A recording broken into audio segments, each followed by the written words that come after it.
After they reached him, they stopped for a while, and started to speak in their language in a weird way. He tried to escape, but they did not let him. A wonder look had shown upon their faces. After a few moments, they grabbed him and took him with them. He asked them where they are taking him, but apparently they don't understand. After a long walk, finally he started to see a bunch of houses and tall buildings. He realized they are taking him to someone in charge, like their boss or something. And he was right.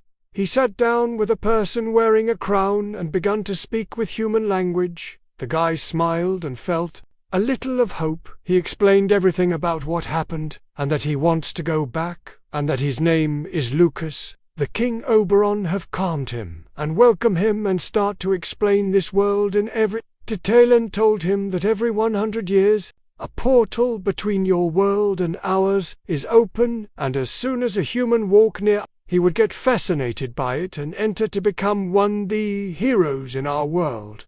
And now you need to awake your power and train hard so you can overcome these monsters and go back to your world, and we will do anything to help you with that. So his training is about to start. 3 months later, he became one of the strongest soldiers in the kingdom. Everyone knows Lucas, so now it's possible to start his journey to get back. The King Oberon had provided anything he needed to begin. Even he gave him 500 soldiers to escort him. He made his farewells and begun his journey. He spent 2 days before he reached the first obstacle, the mountains, where the ice elves live. As soon as they walked in the mountains, those creatures started to attack Lucas and his company. They fought against them and won. They continued on, so they reached the second obstacle, the dark forest, where there are several monsters and more powerful ones. They entered the forest until they reached the middle, where they met the dark wolves with flames covering them. They were a little stronger than the elves. Before the battle begins, the Titans had joined the battle and made it more harder for Lucas and his soldiers. Lucas and his company stood among the ashes of the dark wolves, breathing heavily, their swords still glowing from the heat of battle. The forest was eerily silent now, almost as if holding its breath.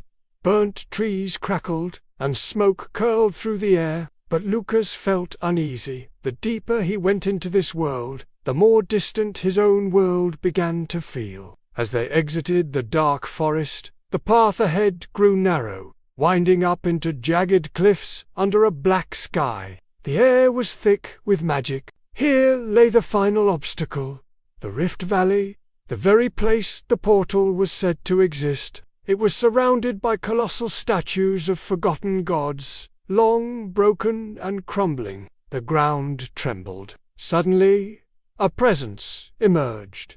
Not a beast, not a monster, but a man, or so he seemed. He wore armor darker than night, with a long cloak that moved as if alive. His face was pale, sharp, and ageless. His eyes burned red. He spoke. "Lucas, you are never brought here by accident." Lucas stepped forward, sword ready. "Who are you?" "I am Malachi, guardian of the Rift. Once, I too came from your world.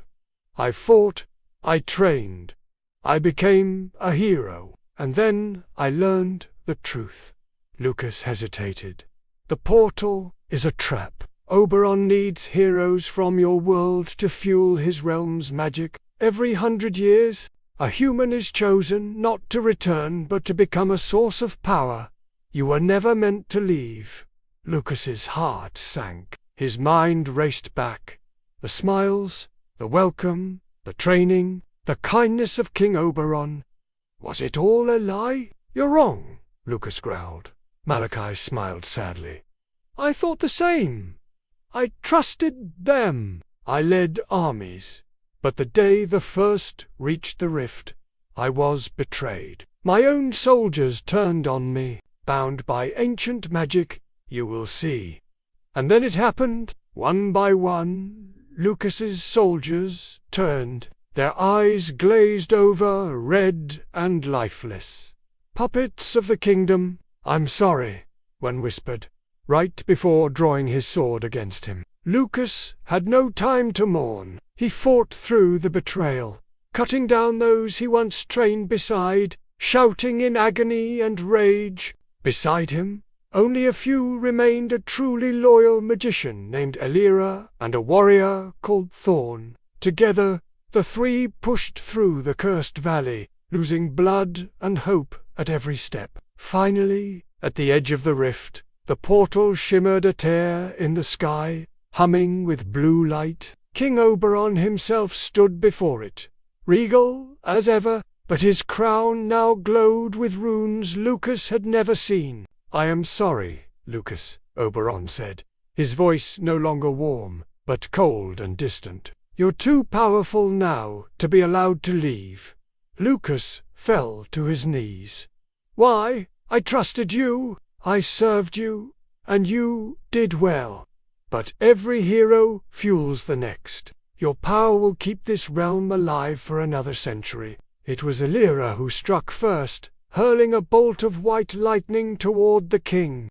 The final battle began with magic against steel, truth against deception. Lucas faced Oberon in single combat, their blades clashing under a storm-filled sky.